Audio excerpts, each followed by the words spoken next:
Okay, so we just finished with narcissistic parents and forensics, the forensics of their damage to you, tracing the root of all the evil, tracing it back. Many of us have I guess survived being underneath the terrible experience of being raised by a narcissist. But the second half of this narcissistic parents and forensics tracing the evil, I'm going to talk to you about how you may not have known that you were being treated with cruelty. That's the word, cruelty. Many of us don't know that we've been treated with cruelty. All we know is that that the environment that we lived in wasn't a happy one. It wasn't a joyous one. And it wasn't a pleasant environment. It was an environment that had blurred lines, a cross between good and evil mixed in together. And that is the epicenter of how narcissists operate. They operate in blurred lines. They operate in secrecy. They operate in sneakiness. Okay, narcissists are no more than psychopaths. They are psychopathic people, and because they're psychopaths, they don't see people in a healthy way. They see you that they process their relationships in a very warped way. They process those in their lives in a very warped way. So you can be their child, but they will not see you in the way a normal, natural, healthy-minded parent will see you. Okay, so that information is also in some other videos. You can check those out on my page. But what I'm saying here now is the forensics. We're tracing the forensics of this cruelty that you have endured with your narcissistic guardian. So a lot of it can be traced back to your childhood. Okay, it can be traced. It's just that you didn't know that you were being given, you were being cheated. Cheated is the word that I want to give you today, that you were being cheated out of a quality life. Let me say it once more. You may not have known this until now as an adult, because it takes time for you to figure out what the hell you have been going through. You knew whatever it wasn't great and good and nice and kind, okay? You knew whatever it was that you were going through, it was something that left you puzzled.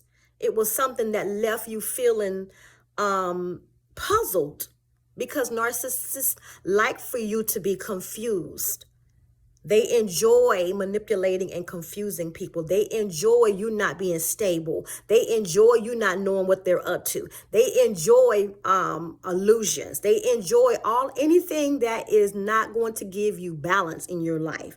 They enjoy operating in that. I know it sounds harsh and it sounds crazy and outright ludicrous, but that is how they are. That is how they are. They like to see people scrambled up. They will literally hate your guts if you have a sense of self-worth about yourself. If you don't need them for nothing, and they know you may not need them for anything, they will begin a campaign that will cause you to be codependent on them.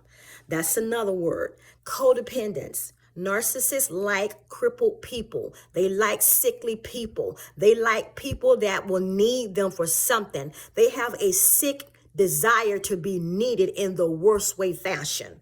And so many of them have crippled their own children. They have crippled the minds and the hearts and souls, self-esteem of their own children, because a narcissist does not like to deal with healthy people. Let's be clear. Narcissists deal with, I was reading something a while back, necromancy, and the average narcissist, which is also a psychopath, many of them deal with having desires of death. So I would not be surprised if your narcissist has brought up the word die or death to you on more than one occasion, because they kind of have a little bit of a desire, and they have a sick interest in sick things and death things. They like that type of stuff. So that is the main reason why they do such a horrific job as a parent, of torturing you throughout your childhood. Now, let me go for an example here. It could be that you may not have known this, but your parent could have purposely not fed you, not had food available for you. There has been moments when I've noticed parents would not get their children prepared for the school year. They would neglect buying them school clothes and school supplies. They would do it on purpose, because a narcissist like for you to cry and beg. They like for you to crawl to them. They like for you to suffer. If they're not happy, you're going to have a problem on your hands. And the average narcissist is extremely hard to please. So chances are they're not going to be happy about something. My God. So they tend to take that type of frustration, evil, wicked behavior out on those that love them and that need them. So once again, you may not have known that the narcissist in your life, your guardian, was doing this to you. They know exactly what they're doing all the time. But sometimes in most cases, not sometimes, but in most cases, they will purposely pull the rug from under you. If a narcissist has been good to you, let's say, for example, a narcissist can behave nicely. They can play nice for a little while, and that can be a setup for failure for you as their child. They'll be nice to you and treat you the way that you really deserve to be treated for a short while, but that's just to set you up. Because eventually they're going to do the total opposite, and they're going to watch you crumble to pieces. They're going to watch you be frustrated. They're going to watch you be puzzled. They're going to watch you be confused, and they're going to watch you come a running and begging them for what you used to be able to get from them, period. And so many of us need to go back in time and